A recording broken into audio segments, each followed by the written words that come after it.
I shook my head, telling myself I hadn't really wanted to see anybody else anyhow, and turned around to start the walk home. After a couple minutes, I thought to pull out my cell and call Mom. She didn't answer, probably in a meeting or something, so I left her a message, telling her I didn't need her to pick me up at the studio. I thought that I was walking slowly, just trying to clear my head, but even so I managed to beat my mom home. I went straight to my room, closed the door, quietly, this time, and over to my desk. I stopped there long enough to question what the heck I was expecting. Did I really think the book actually had all the answers, or any answers, for that matter?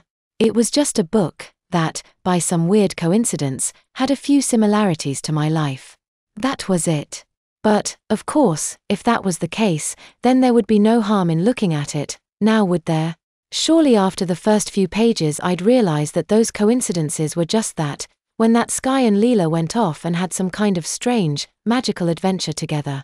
I'm not sure if I was expecting the book to have vanished or something, but I felt a sigh of relief escape my lungs when I opened the drawer and found it still there. I started by just opening to the first page again, making sure that it was still the same, then I started to flip through it. I stopped a little ways in, a certain paragraph catching my eye. She stormed out of the house, slamming the door on her way. The sound scared her, so, in her mind, she blamed it on the wind, assuring herself that she wasn't that touchy about having her fears confirmed. It became much more difficult for her to believe that, however, when she found herself still angry enough by the time her ballet class had started to start taking it out on her students. All of whom, most likely, Leela would rather spend her time with, since their parents would, and in most cases, did, compensate her for paying attention to them. I very nearly closed the book then, and I considered following that up with setting it on fire, though I didn't actually go through with either. How could this be possible?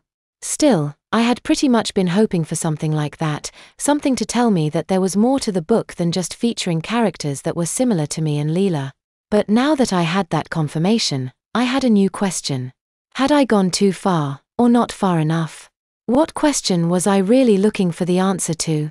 Finally, I decided to go back a few pages. I had intended to go a little further, but Keith's name came up quicker than I'd expected.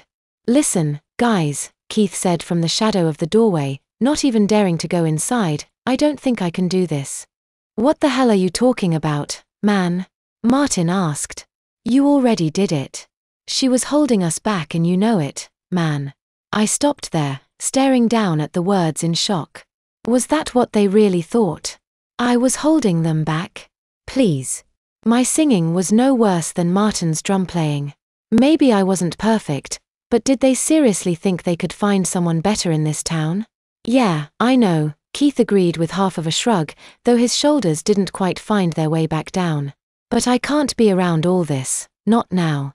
It reminds me too much of her." My heart stopped there, along with my eyes, while my brain did its best to censor out the first part of his response so it could focus on the end. He missed me.